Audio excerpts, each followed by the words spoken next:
बिस्मिल्लाहिर्रहमानिर्रहीम। अस्सलामुअलैकुम मोहतरम नाजरीनो सामीन, आप सुन रहे हैं देवता। तो आइए बढ़ते हैं कहानी की जानिब। दाई माँ हंसने लगी। शितारा ने कहा, देखो दाई माँ, ऐसे वक्त तुम हंसती हो तो मुझे गुस्सा आता है। पारस कौन सा अफलातून है? तुम गलत सोचती हो कि मैं उसे अपने दिल से नहीं निकाल सकूंगी। बस वो हीरे मिल जाए, फिर मैं उधर मुंह भी नहीं करूंगी जिधर से हवा पारस को छू कर आएगी। तुम क्यों मुस्कुरा रही हो? क्या मैं झूठ कह रही हूं? ए बेटी, अब तुम मुस्कुराने पर भी पाबंदी लगाएगी। अब मैं तेरी दीवानगी को क्या कहूं? मेरी मुस्कुराहट के पीछे भी तुझे पारस की झलक मिल रही है। उसने एक गहरी सांस खींची, जैसे हवा उस छेल छबीले को छू कर आई हो। वो बिस्तर पर गिर पड़ी, ऊंधी होकर दाई माँ से मुंह छुपा लिया। बाज औकात औरत कुछ नहीं कहती, उसकी अदाएं सब कुछ कह देती हैं। दाई माँ उसे तन्हा छोड़कर चली गई। बुढ़िया जानती थी कि अभी उसे तन्हा छोड़ देना चाहिए। वो सोचते सोचते सो गई। मसरूफियात के ख़त्म होते ही वो हल्की फुल्की सी हो गई थी। पता नहीं कितने अरसे बाद वो दिमाग को हिदायत दिए बगैर गहरी नींद में डूब गई। वो दोपहर 2 बजे सोई थी, रात के 9 बजे बेदार हुई। दाई माँ ने उसकी बलाएं लेकर कहा, आज एक मुद्दत के बाद मेरी बेटी ने खूब नींद पूरी की है। भगवान ने चाहा तो अब सेहत भी अच्छी रहेगी और दिमाग के साथ साथ चेहरा भी तरोताज़ा रहेगा। वो उठकर बोली, मैं गुस्ल करने जा रही हूँ, आधे घंटे के अंदर रोटी खिला दो, बहुत भूख लग रही है। उसने शावर के नीचे आकर उसे खोला, फिर पानी की फवारों में भीगने और सोचने लगी। उसने पूजा की खबर ली। उसे जिस मकान में रखा था वहाँ वो खैरियत से थी। फिर उसने पाशा के दिमाग में झांक कर देखा। उसके ख्याल ने बताया कि वो कामयाब हो रहा है और अगले 24 घंटों में शायद कोई खुशखबरी सुना सके। वो मौजूदा मसरूफियत से ज़रा फारिग होकर एक सोफे पर लेट गया था और गैर मामूली कुव्वत समात के ज़रिए पूजा की बातें सुन रहा था। वो जिसकी आवाज़ सुन रहा था वो असल नहीं थी, मगर पूजा की आवाज़ और लहजे में एक मुलाजमा से बातें कर रही थी। उसे कह रही थी, मैं तन्हाई से बेजार हो गई हूँ, समझ में नहीं आता मसरूफ़ रहने के लिए क्या करूँ।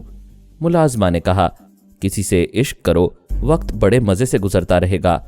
इश्क करने के लिए मुझे एक ही शख्स पसंद आया था, पता नहीं वो कहाँ गुम हो गया है। पाशा ये सुनकर खुश हो गया। वो समझ रहा था कि पूजा उसे याद कर रही है, जबकि वो डमी अपने एक महबूब को याद कर रही थी। वो महबूब उससे बिछड़ गया था और बिछड़ने के बाद अब तक उसकी खबर नहीं ली गई थी। शितारा ने तय किया था कि वो मुसलसल ज़्यादा देर तक ख्याल ख्वानी नहीं किया करेगी, इसलिए वो दिमागी तौर पर हाजिर होकर तौलिए से बदन पहुंचने लगी। दाई माँ खाने के लिए आवाज़ें दे रही थीं। उधर पाशा इश्क में डूबा हुआ था और बड़ी तवज्जो से अपनी पूजा की रस भरी बातें सुन रहा था। मुलाजमा पूजा से पूछ रही थी, तुमने जिसे पसंद किया वो तुम्हें छोड़कर क्यों चला गया? वो बोली, वो कमबख्त हरजाई था। पाशा ने कहा, नहीं मेरी पूजा, मैं हरजाई नहीं हूँ। फिर उसे ख्याल आया कि पूजा उसकी आवाज़ नहीं सुन सकेगी। वो कह रही थी, पता नहीं ये मर्द दिल दुखाने के लिए क्यों दिल लगाते हैं। वो ज़ेरे लब बुड़बड़ाया, मैं कैसे बताऊं कि उसकी खातिर दिन रात मेहनत कर रहा हूं। मेरी मेहनत कामयाब होगी तो वो मुझे इनाम के तौर पर मिलेगी। मुझे यकीन है कल तक कामयाबी हासिल हो जाएगी। मुलाजमा कह रही थी, शायद वो किसी मुसीबत में मुब्तला हो इसलिए तुम्हारे पास नहीं आ सका। पाशा ने मुलाजमा को शाबाशी दी, वो उसकी हमायत में बोल रही थी। पूजा ने कहा, वो किसी के ज़रिए खबर भेज सकता था, मुझे ख़त लिख सकता था। वो बुड़बुड़ाया, अब शितारा आएगी तो मैं कहूँगा कि वो मेरा पैगाम पूजा तक पहुँचा दे। उसे मालूम होना चाहिए कि मैं उसके इश्क में पहाड़ काट कर जुए शीर ला रहा हूँ। मुलाजमा ने कहा, मुझे अपने महबूब का पता बताओ, मैं उसकी खैरियत मालूम करके आऊँगी।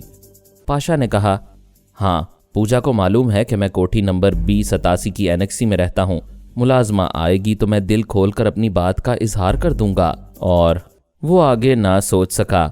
उधर पूजा कह रही थी, मेरा साजन रेलवे स्टेशन के पास सत्यनारायण की गली में रहता है। उसका कोई मकान नहीं है, वो एक गैरेज में रहता है। पाशा ने अपनी जगह से उठकर कहा, अरे पूजा, या क्या कह रही हो? मैं यहाँ एनेक्सी में रहता हूँ। तुम मुलाजमा को मेरा पता गलत क्यों बता रही हो? वो किसी दूसरे के पास चली जाएगी, जबकि मैं तुम्हारा साजन हूँ। इतना बुड़बुड़ाने के बाद उसे फिर याद आया कि ये टेलीफोन यक तरफा है, उधर की आवाज़ सुना सकता है, इधर की आवाज़ नहीं सुना सकता। वो झुंझुला कर बैठ गया। मुलाजमा कह रही थी, मुझे अपने साजन का हुलिया बताओ, मैं अभी उसे पकड़कर तुम्हारे पास लाऊंगी। पूजा की आवाज़ आई, हुलिया क्या बताऊं, उसका रंग सांवला है। वो बोला, नहीं पूजा, मैं सांवला नहीं हूं, मेरा रंग सुर्खो सफ़ेद है। वो बोली, उसका कद 5.5 फुट है, वो एक दुबला पतला सा जवान है, उसका वजन बीमारी के बायस। वो गुस्से से मेज पर घोंसा मार कर बोला, पागल की बच्ची, तूने मेरा रंग और हुलिया भी बदल डाला। मैं 6.25 फुट का ऊंचा पहाड़ हूं, मेरा वजन 4 मन है। तू अपनी बहन शांति की कोठी से मेरे साथ यहां तक आई थी और इतनी जल्दी मेरा हुलिया भूल गई है। फिर वो सोचने लगा, कहीं मैं गलती से किसी दूसरी औरत की आवाज़ तो नहीं सुन रहा हूं, ऐसा तो पहले कभी नहीं हुआ। और अगर मैं पूजा से मिलती जुलती आवाज़ सुन रहा हूं तो फिर पूजा कहाँ चली गई है? क्या अभी वो खामोश है, कहीं सो रही है? फिलहाल वो इस पहलू से सोच रहा था कि सही आवाज़ सुनने में कुछ गड़बड़ हो रही है। सितारा पर शुबा नहीं हो सकता था कि वो फ्रॉड कर रही है, क्योंकि वो उसकी सोच का मामूल और ताबेदार था, इसलिए उसके खिलाफ नहीं सोच रहा था। सितारा रात के खाने से फारिग होकर एक आरामदेह सोफे पर बैठ गई थी और ख्याल ख्वानी के जरिए मास्क मैन के पास पहुंची हुई थी। उसने पिछले दिनों मास्क मैन पर अमल करके उसे अपना ताबेदार बना लिया था। टेलीपैथी जानने वाले एवन रास्का पर अभी तक हाथ डालने का मौका नहीं मिला था, क्योंकि उसके दिमाग में उसे जगह नहीं मिली थी। मॉस्को में अभी रात हुई थी। मास्क मैन की सोच ने बताया कि वो अभी एवन रास्का का खाना लेकर उस महल में जाएगा जहां उसे नज़रबंद रखा जाता था।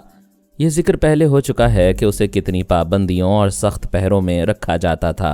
खुद मास्क मैन को भी उसके रूबरू जाने की इजाज़त नहीं थी।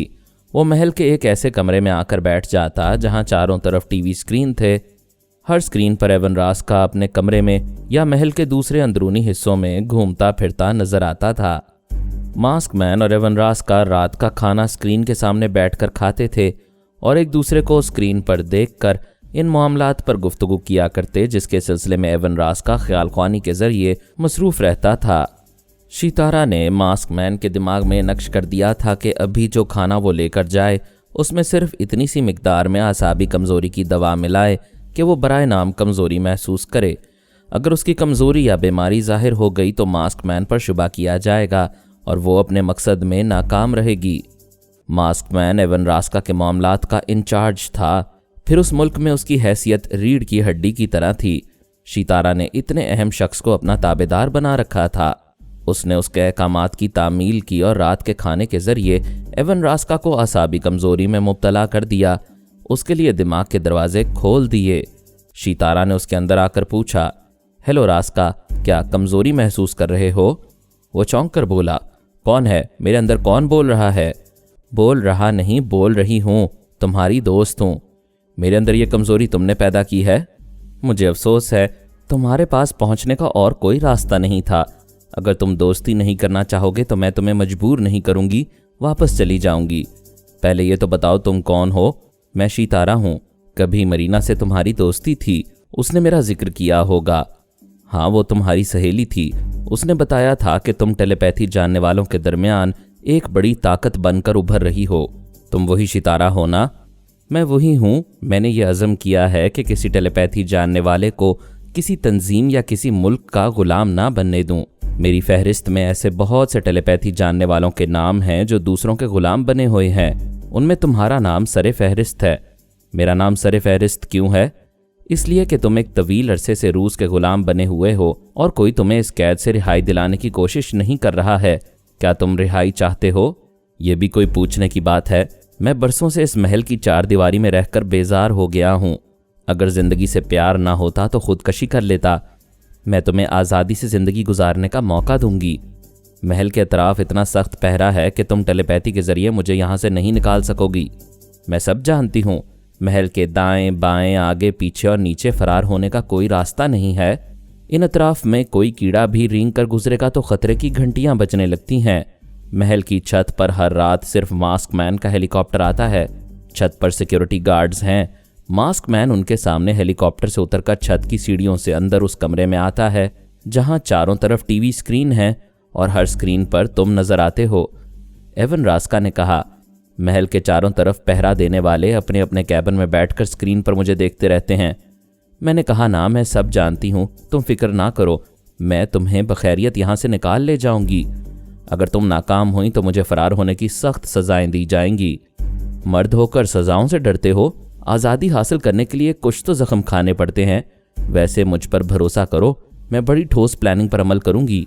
नाकामी का चांस 1% भी नहीं रहेगा। मैं कमज़ोरी महसूस कर रहा हूँ। बहुत मामूली सी दवा तुम्हारे हलक से उतरी है, सुबह तक तुम्हारी तवानाई बहाल हो जाएगी। आराम से लेट जाओ, मैं तुम्हें सुला दूंगी। वो अपने बिस्तर पर लेट गया। लेटने के बाद दूसरी सुबह बेदार हुआ तो शितारा का मामूल और ताबेदार बन चुका था। उसने उसके जहन में ये गिरा बांध दी थी कि जब तक शितारा ना चाहे वो महल से बाहर निकलने और आज़ादी हासिल करने की बात कभी ना सोचे। मास्क मैन के मुल्क का जो काम वो करेगा, उसके पीछे अब वो रहा करेगी और उससे अपने ज़ाती काम भी लिया करेगी। अगर वो एवन रास्का को वहाँ से निकालकर अपने पास ले आती तो उसे जिस मुल्क में रखती वहाँ उसकी हिफाजत और निगरानी का मसला दरपेश रहता। ये भी हो सकता था कि एवन रास्का उसके तमाम हिफाजती बंद तोड़कर भाग जाए। वो रूसी महल बहुत मजबूत किला और कैद खाना था। वो अब तक वहाँ से बाहर नहीं निकल सका था। शितारा ने बड़ी अय्यारी से सोचा कि कैद खाना रूसियों का रहे और कैदी उसके इख्तियार में रहा करे, दाना पानी उस मुल्क से हासिल करे और काम उसका करता रहे। उसने तय कर लिया, कैदी कैदी ही रहेगा और कैद खाने में रहकर हजारों मील दूर उसके काम आता रहेगा। वो दिमागी तौर पर हाजिर हो गई। दाई माँ जाग रही थी, घड़ी देख कर बोली, रात के 2 बज चुके हैं, तुम फिर लंबी ख्याल ख्वानी करने लगी हो। वो मुस्कुरा कर बोली, मैंने एवन रास्का को अपने काबू में कर लिया है, अब मेरी मसरूफियात और कम हो जाएंगी। मैं ख्याल ख्वानी का काम उससे लिया करूंगी। शाबाश बेटी, अब तुम सही तरीका कार इख्तियार कर रही हो। कुछ खाओगी या पियोगी? मुझे भूख लग रही है, फ्रिज से फल निकालो और 1 गिलास दूध ले आओ। वो चली गई। शितारा ने पाशा के दिमाग में झांक कर देखा। वो सो रहा था। उसके खाबीदा दिमाग ने बताया कि तजर्बा बड़ी हद तक कामयाब रहा है। उसने ऐसी दवाएं तैयार की हैं जिसे 1 हफ्ते तक इस्तेमाल करते रहने से जिस्म के अंदर वो तमाम हिस्से मुतासिर होंगे जिनकी कारकर्दगी से खून और पसीना बनता है। उनके मुतासिर होने से बू तब्दील हो जाएगी। उसने शितारा के खून और पसीने का तज्जिया करके एक ऐसा इंजेक्शन तैयार किया था कि वो इंजेक्शन किसी दूसरी लड़की को लगाया जाता तो आइंदा 15-20 घंटों तक उसके बदन से शितारा की मखसूस महक उभरती रहती। उसने पाशा के खाबीदा दिमाग को हुक्म दिया, कल से तुम इन दवाओं को उस लड़की पर आजमाओगे जिसकी मेडिकल रिपोर्ट के मुताबिक तुम ये तजुर्बा करते रहे हो। 1 हफ्ते में उस लड़की की मखसूस बू ख़त्म होने लगे तो तुम मेरी मखसूस बू का इंजेक्शन उसे लगाओगे। उसने हुक्म की तामील का वादा किया। दाई माँ फल और दूध ले आई। माँ जी, पाशा बू के सिलसिले में कामयाब तजुर्बा कर चुका है, कल से पूजा पर वो दवाएं आजमाई जाएंगी। बेटी, ये कैसे मालूम होगा कि तुम्हारी मखसूस महक पूजा में मुंतकिल हो गई है? आजमाइश का तरीका ये होगा कि मेरी मखसूस महक का इंजेक्शन पहले एक खरगोश को लगाया जाएगा। उस खरगोश को एक पिंजरे में बंद कर दिया जाएगा। तो मेरे बदन का उतारा हुआ एक कपड़ा हमारे ब्लड हाउंड को सूंघाओगी। बेटी, क्या कह रही हो? वो खूंखार कुत्ता तुम्हारा उतारा हुआ लिबास सूंघते ही तुम पर झपटने के लिए दौड़ा आएगा। ऐसा नहीं होगा। माँ जी, जिस वक्त तुम ब्लड हाउंड के सामने मेरा कपड़ा रखोगी उस वक्त से मैं अपने बदन पर थोड़ी थोड़ी खुशबू स्प्रे करती रहूंगी। अच्छा, अब समझ रही हूँ। ब्लड हाउंड को तुम्हारी तरफ से बू नहीं मिलेगी तो वो खरगोश की तरफ लपकेगा। हाँ, पाशा का तजुर्बा कामयाब रहा तो वो ज़रूर खरगोश पर लपकेगा। उसने एक सेब उठाकर उसे दांतों में दबाया, फिर उसका एक टुकड़ा नोच कर चबाती हुई बोली, ये मर्द बड़े ब्लड हाउंड होते हैं, औरत की बू पाते ही लपकते हैं। पारस भी पूजा की तरफ लपकता आएगा। कामयाबी का ख्याल बड़ा खुशकुन होता है, हंसने को जी चाहता है। वो हंसने लगी, खूब दिल खोलकर हंसने लगी। हंसते हंसते कहने लगी, पारस पूजा के आगे रहेगा, मैं पूजा के पीछे। वो उसे शितारा समझकर 2 चश्मी हीरे देगा। मेरी ताबेदार पूजा वो हीरे मुझे दे देगी। वो हंसते हंसते बोलते बोलते चुप हो गई क्योंकि दाई माँ अपने मखसूस अंदाज में मुस्कुरा रही थी और पता नहीं क्यों उसकी मुस्कुराहट के पीछे पारस झलकता रहता था। वो बोली, माँ जी, तुम फिर उसी अंदाज में मुस्कुरा रही हो। क्या तुम्हारा ख्याल है मैं अपने इरादों में कामयाब नहीं हो सकूंगी? वो चंद लम्हों तक साकित रही। बात दिल को लगती थी। कामयाबी की खुशी में भूल गई थी कि पारस के गले में अपनी घंटी ना बांधकर दूसरी घंटी कैसे बंधेगी। उसके लिए रातों को करवटें बदलने वाली अपनी जगह दूसरी को कैसे देगी, किस दिल से देगी? फिर वो बोली, ऐसी कोई बात नहीं है माँ जी। वो क्या सिर्फ मेरा दीवाना है?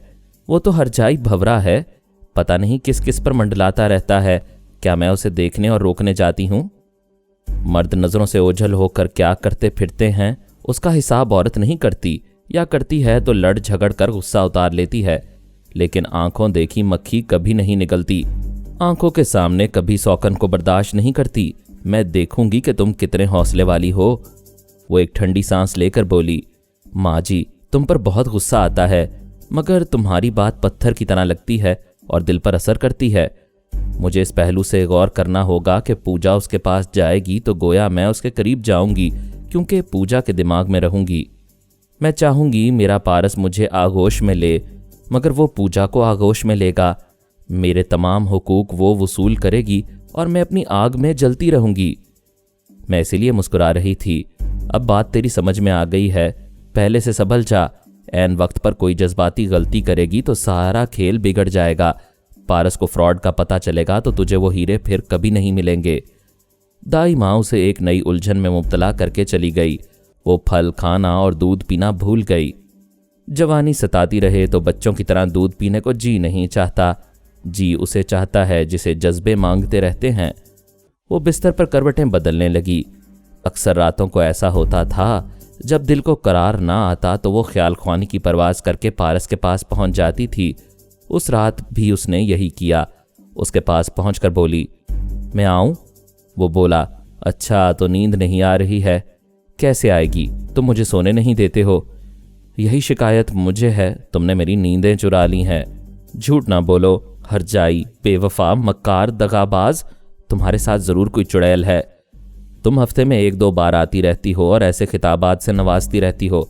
ये बताओ, कभी तुमने मेरे साथ किसी चुड़ैल या हसीना को देखा है? वो तो मैं रात के वक्त आती हूँ, लेकिन तुम जहाँ होते हो वहाँ दिन होता है, और दिन को तो तुम शरीफ ज़ादे बनकर रहते हो। तो फिर रात को आकर चेक किया करो, जैसे आज आई हो। देखो रात है और मैं तुम्हारी याद में तन्हा हूँ। इस वक्त 3 बजने में 15 मिनट रह गए हैं और तुम देख रही हो कि मेरा बिस्तर खाली है। तारा तारा पुकार रहा है। वो मुस्कुराने लगी, फिर चौंक कर बोली, अभी क्या कहा तुमने? क्या तुम्हारी घड़ी में 2:45 हुए हैं? हाँ, और तुम्हारी घड़ी में भी यही वक्त है। नहीं, मेरी घड़ी में 12 बजे हैं। मुझे करीब पाकर तुम्हारे 12 बज रहे हैं। तुम्हारी घबराहट और चौंकने के अंदाज से साबित हो गया है कि हम एक ही मुल्क हिंदुस्तान में हैं। तुम गलत समझ रहे हो, मैं हिंदुस्तान में नहीं हूँ और ऐसी नादान भी नहीं हूँ कि जहाँ हूँ उस मुल्क का नाम बता दूँ। मेरी जान, मैं मजाक कर रहा था। इस वक्त मेरी घड़ी में 11:25 हुए हैं और मैं इस्तांबुल में हूँ। एक तो तुम्हें वैसे भी नींद नहीं आ रही है, मैं अपने झूठ से तुम्हें परेशान नहीं करूँगा। वैसे ये बात अच्छी नहीं है। कौन सी बात? यही बेख्वाबी वाली बात। तुम ज़्यादा से ज़्यादा 10-11 बजे तक जागो, उसके बाद नींद ना आए तो ख्वाब आवर गोलियाँ खाकर या दिमाग को हिदायत देकर सो जाया करो। यूं 2:45 बजे तक जागना अच्छी बात नहीं है। अब तो 3 से ऊपर हो गए हैं, फिर 4 बजेंगे, फिर 5 और फिर सुबह हो जाएगी, और फिर आंख खुलेगी तो मालूम होगा कि तुम हिंदुस्तान में हो। वो एकदम से घबरा गई। पारस ने घुमा फिराकर उगलवा लिया कि इस वक्त उसकी घड़ी में 3 से कुछ ऊपर हुए हैं। वो बोला, मैं पहले ही कह चुका हूं कि हम दोनों की घड़ी में एक ही वक्त हुआ है और हम एक ही मुल्क में हैं। वो परेशान होकर उसके दिमाग से निकल आई। दिल बुरी तरह धड़कने लगा था। जहन में सवालात चीख रहे थे। वो हिंदुस्तान में है तो किस शहर में है? क्या दिल्ली में है? अब ये मालूम करना ज़रूरी हो गया था। अगर वो दिल्ली में होता तो ये शहर छोड़कर भागने में ही उसकी खैरियत थी। वो फौरन ही उठकर सिंगार मेज़ के पास आई, फिर एक परफ्यूम की शीशी उठाकर अपने लिबास पर ज़्यादा से ज़्यादा खुशबू स्प्रे करने लगी, ताकि बदन की मखसूस महक ख़त्म हो जाए और वो शिकारी उसे पा ना सके। इस हद तक एहतियाती तदबीर करने के बाद उसे हर हाल में ये मालूम करना था कि वो दिल्ली में है या किसी और शहर में। वो फिर उसके पास आई। पारस ने एक लंबी सांस खींचते हुए कहा, कितनी प्यारी खुशबू है। वो हैरत से बोली, क्या मतलब? क्या कहना चाहते हो? यही कि इतनी ज़्यादा खुशबू उंडेलने की क्या ज़रूरत थी। वो उसके दिमाग से चीख मारकर वापस आ गई। दाई माँ दौड़ती हुई आई। क्या हुआ बेटी, खैरियत तो है? शीतारा अपने धड़कते हुए दिल पर हाथ रखकर बोली, वो माँ जी, वो मेरे करीब आ गया है। इस कोठी में है या बाहर खड़ा है? बेटी घबराती क्यों हो? हौसला करो, ये बताओ तुम्हें यहाँ उसकी मौजूदगी का इल्म कैसे हुआ? वो मैंने ये खुशबू स्प्रे की तो उसे मालूम हो गया कि मेरी मखसूस महक पर खुशबू हावी हो रही है। माँ जी, मैं क्या करूँ, खुद को उससे कैसे छुपाऊँ? वो यहाँ आ गया है। दाइमा ने इंटरकॉम का रिसीवर उठाकर एक बटन दबाया। दूसरी तरफ से सिक्योरिटी गार्ड की आवाज़ सुनाई दी। Yes madam. दाइमा ने पूछा, कितने गार्ड्स जाग रहे हैं? मैडम, रात को हम 5 होते हैं, 5 कोठी के चारों तरफ हैं। अच्छी तरह चेक करो, कोई इहाते में दाखिल हुआ है या इहाते के बाहर कोई मशकूक शख्स है, हम अभी मालूम करते हैं। दाइमा ने रिसीवर रखकर पूछा, क्या तुमने ख्याल ख्वानी के जरिए उससे राबता किया था? हाँ, मेरी और उसकी घड़ी में एक ही वक्त हुआ है। इस तरह मैंने समझ लिया कि हम एक ही मुल्क में हैं। उसे कैसे मालूम हुआ कि तुम्हारी घड़ी भी उसकी घड़ी का वक्त बता रही है? मैं क्या कहूँ, उसने बातों ही बातों में मुझसे मालूम कर लिया। बाद में मुझे गलती का एहसास हुआ। तुम्हें 1000 बार समझाया है कि उससे बातें करते वक्त होश में रहा करो, मगर तुम तो उसके पास जाते ही अपने हवास में रहना भूल जाती हो। माँ जी, ये कोई नसीहत करने का वक्त नहीं है। वो यहाँ आ गया है। अगर वो यहाँ तक आ गया है तो तुम्हें फैसला करना होगा, उसे रोकोगी, आने दोगी या यहाँ से भागना चाहोगी? वो यहाँ आ चुका है तो उसके पास 2 चश्मी हीरे होंगे।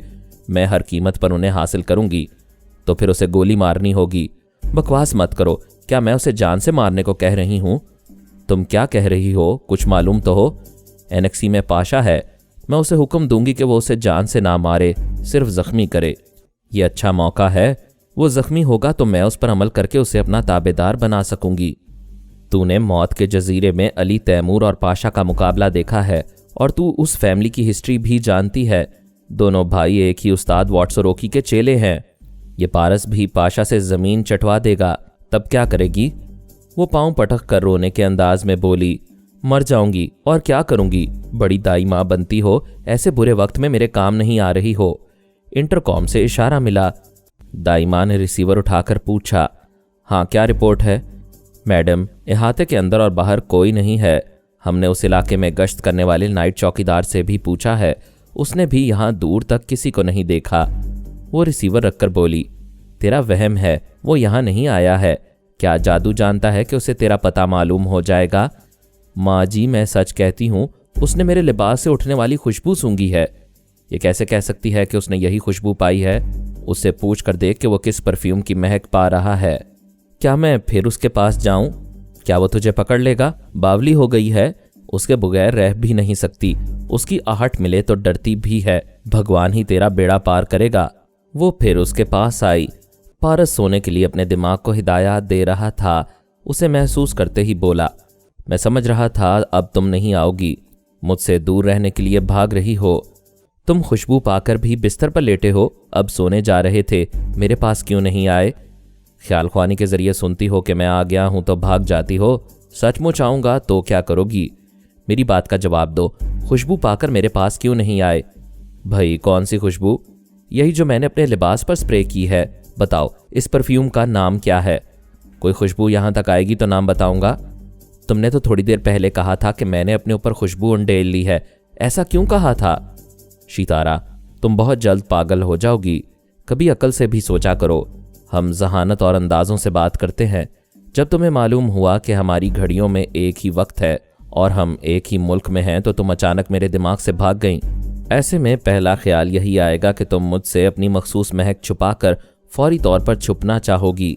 तुम दूसरी बार वापस आई तो मैंने सही अंदाजे से वही कहा जो तुमने किया था। इस बात पर तुम चीख मारकर फिर भाग गईं। वो एकदम हंसने लगी। उसे यह खुशी मिली कि पारस को अभी उसका पता नहीं मिला है। वो हंसते हंसते बोली, यू चीट, धोखेबाज, तुमने तो चंद मिनटों के लिए बौखला कर रख दिया। मैं ये जगह छोड़कर जाने वाली थी। हो सकता है तुम वो जगह छोड़कर दूसरे शहर में आती और उस शहर में हमारा सामना हो जाता। तुम्हें मेरी जान की कसम है, सच बताओ किस शहर में हो? मैं जिस शहर का नाम बताऊंगा वहां तुम रहोगी तो तुम्हारा सुकून गारत हो जाएगा। ऐसे भी सुकून गारत हो रहा है, प्लीज बता दो। मैं बता रहा हूँ। वादा करो कि तुम इस शहर में हो तो ज्यादा से ज्यादा शहर छोड़ दोगी, लेकिन हिंदुस्तान से बाहर नहीं जाओगी। वादा करती हूँ, सिर्फ शहर छोड़ूंगी, मुल्क नहीं छोड़ूंगी। तो फिर सुनो। उसकी बात अधूरी रह गई। फोन की घंटी बजने लगी।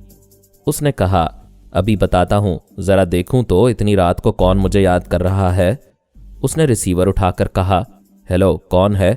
दूसरी तरफ से किसी मर्द का कहकहा सुनाई दिया।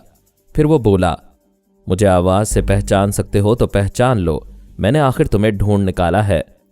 ए भाई ढूंढने वाले, तुमने इतनी रात को रॉन्ग नंबर क्यों डायल किया है? नॉनसेंस। पारस ने रिसीवर रख दिया। शितारा ने कहा, यह कौन हो सकता है? इसकी आवाज कुछ जानी पहचानी है। ताज्जुब है, रॉन्ग नंबर डायल करने वाले की आवाज तुम्हें शनासा लग रही है। फिर घंटी बजने लगी। पारस ने रिसीवर उठाकर पूछा, क्यों भाई, सोने नहीं दोगे? आराम से सोना चाहते हो तो वो 2 चश्मी हीरे मेरे हवाले कर दो। ये सुनते ही शितारा और पारस दोनों चौंक गए। एकदम से याद आया, वो मिस्र का बोना लासानी था। उसके पास एक चश्मी हीरा था और दूसरा एक चश्मी हीरा शितारा के पास था। पारस ने दोनों से वो चश्मी हीरे छीन लिए थे। मिस्र के उस आका लासानी को कई मारूफ नजूमियों ने बताया था कि वो एक एक चश्मी हीरे यकजा होकर 2 चश्मी हीरे बनेंगे और जिसके सर पर रहेंगे वो दुनिया का सबसे दौलतमंद शख्स होगा, जिंदगी की तमाम आजमाइशों में कामयाब रहेगा। उन हीरों की मौजूदगी से तमाम नहूसतें दूर हो जाएंगी। शितारा का इल्मे नुजूम भी यही कहता था, इसलिए वो पारस के पीछे पड़ गई थी। वो आवाज सुनकर बोली, पारस, ये तो वही बोना लासानी है, तुम उसे कहां से पीछे लगा लाए हो? मेरे फरिश्तों को भी मालूम नहीं था कि ये मेरी टोह में लगा है। फोन पर उसकी आवाज सुनाई दी। वो बोला, मिस्टर प्रेम कुमार। खामोश क्यों हो? क्या मुझे पहचान गए हो? शितारा ने कहा, तुमने मिस्र में उसे और मुझे अपना नाम प्रेम कुमार बताया था, वो तुम्हें उसी नाम से पुकार रहा है। पारस ने कहा, हाँ मैं तुम्हें पहचान रहा हूं। तुम्हें शर्म नहीं आती? इतने दिनों तक लापता रहे, अपने साथ अपनी बहन को भी ले गए। अरे कम से कम बहन को तो छोड़ जाते। क्या बक रहे हो? किस बहन की बात कर रहे हो? ताज्जुब है, अपनी बहन को भूल रहे हो। एक हीरा तुम्हारे पास था, दूसरा तुम्हारी बहन के पास। तुम दोनों ने वो हीरे मुझे दे दिए। तुम्हें जरा भी गैरत नहीं आई, अपनी बहन के साथ तारीख तय खाने में छोड़कर चले गए। बकवास मत करो, वो मेरी बहन नहीं थी। तुम हीरों की बात करो। बात क्या करना है? एक हाथ से बहन को दो, दूसरे हाथ से हीरे ले जाओ। अबे तू किस खोपड़ी का आदमी है? खामखा उसे मेरी बहन बना रहा है। वो तुम्हारी बहन नहीं है? नहीं है, 1000 बार नहीं है। तो फिर हीरे भी नहीं है। तेरी मौत आई है। तू मुझसे मुकाबला करके देख चुका है। मैं रबड़ का पुतला हूं। तूने कई बार मुझे उछालकर छत से टकराया, कई बार मुझे जमीन पर दे मारा, मगर मुझे चोट नहीं लगी। जब मैं अपने दाव आजमाऊंगा तो तुझे दिन में तारे नजर आने लगेंगे। लड़ाई झगड़े और खून खराबे से कुछ हासिल नहीं होगा। अमनो अमान से अपनी बहन दे और हीरे ले। ओ माय गॉड, मैं तेरे लिए बहन कहां से पैदा करूं? जहां से उस रात पैदा किया था, उसे मेरे पास तारीकी में छोड़ गया। हाय, वो रंगीन तारीकी अभी तक याद आती है। शितारा ने कहा, हे बदमाश, शर्म नहीं आती ऐसी बातें करते हुए? अपनी औरत से मर्द को और अपने मर्द से औरत को शर्म नहीं आती? उधर से लासानी ने पूछा, तू क्या बोल रहा है? तुम्हारी बहन से बोल रहा हूं। ये अचानक हमारे दरमियान में आ गई है। देख प्रेम कुमार, तू हिंदू है, मैं तुझे भगवान का वास्ता देता हूं, बहन की बात ना कर। मुझे गुस्सा आएगा तो मैं अभी होटल के कमरे में आकर तुझे गोली मार दूंगा। इस धमकी के बाद भी मैं उसी कमरे में रहूंगा और तुम गोली नहीं मारोगे। मेरी मौत से पहले तुम्हें मालूम होना चाहिए कि वो हीरे कहाँ हैं। मुझे बताओ, कहाँ हैं वो हीरे? तुम्हारी बहन के पास। वो एकदम से भड़क कर गालियां देने लगा। पारस ने रिसीवर रख दिया। शितारा ने कहा, वो अपने हीरे के साथ मेरा हीरा भी वसूल करने आ गया है। अगरचे वो 3-4 फुट का बोना है, मगर खतरनाक है। बात बढ़ने से पहले वो हीरे मेरे हवाले कर दो। फिर घंटी बजने लगी। पारस ने रिसीवर उठाकर पूछा, क्या गालियों का स्टॉक खत्म हो गया? तेरे कमरे के आसपास मेरे आदमी हैं। मेरा हुक्म पाते ही तुझे जान से नहीं मारेंगे, अपाहज बना देंगे। मुझे जब तक हीरे नहीं मिलेंगे मैं तुझे जिंदा रखूंगा। तू मेरा तरीकाकार नहीं जानता है। मेरे शिकंजे में आने वाला मौत की भीख मांगता है, मगर मैं उसे सिसका सिसका कर जिंदा रखता हूं। अबे साले, मैं तुझे कैसे यकीन दिलाऊं कि तेरी गुमशुदा बहन मिल गई है? लानत है तुझ पर। मेरी बहन मिल गई है तो तू उसे रख ले और हीरों की बात कर। पहले तू अपनी बहन से बात कर। शितारा ने कहा, मैं अभी आती हूं। वो आका लासानी के अंदर पहुंची। वो सांस रोकना चाहता था। उसने कहा, ठहरो, मैं तुम्हारी बहन हूं। वो झुंझुलाकर बोला, ये क्या बकवास है? वो बोली, याद करो, उस रात भी मैं तुम्हारे दिमाग में आई थी। तुमने सांस रोक कर वापस कर दिया। अब भी यही करोगे तो मैं तुम्हें वो हीरे हासिल नहीं करने दूंगी। मैं औरतों की बात नहीं सुनता और तुम धमकी सुना रही हो। इसे महज धमकी समझते हो तो अपने आदमियों को प्रेम कुमार के कमरे में भेजो और उनका अंजाम देखो। उसने सांस रोक ली। शितारा ने पारस के पास आकर कहा, मैंने उसके अंदर थोड़ी देर रहकर मालूम किया है तुम दोनों बंबई के ताजमहल होटल में हो। पारस ने मुस्कुराकर पूछा, तुमने मेरे अंदर रहकर ये क्यों नहीं मालूम किया? तुम बड़ा जहरीला और शैतानी दिमाग रखते हो। मैं कई बार कोशिश कर चुकी हूं, कभी चोर ख्यालात के खाने में ना पहुंच सकी। तुमने ऐसा कौन सा अमल किया है कि मैं चोर ख्यालात पढ़ने में नाकाम रहती हूं? डॉक्टर मोहम्मद उनीब सलीमी के साथ मज़ीद अक़सात सुनने के लिए हमारे चैनल का सब्सक्राइबर बनें और साथ ही बेल आइकन को क्लिक करें ताकि आपको हर आने वाली नई वीडियो के मुतालिक नोटिफिकेशंस मिलती रहें। हमारी वीडियोस को लाइक और शेयर करें और हमें अपनी दुआओं में याद रखिएगा। ISI और पाक आर्मी जिंदाबाद, पाकिस्तान पाइंदाबाद। हम फिर मिलेंगे इंशाअल्लाह एक नई किस्त के साथ। तब तक के लिए अल्लाह हाफिज़।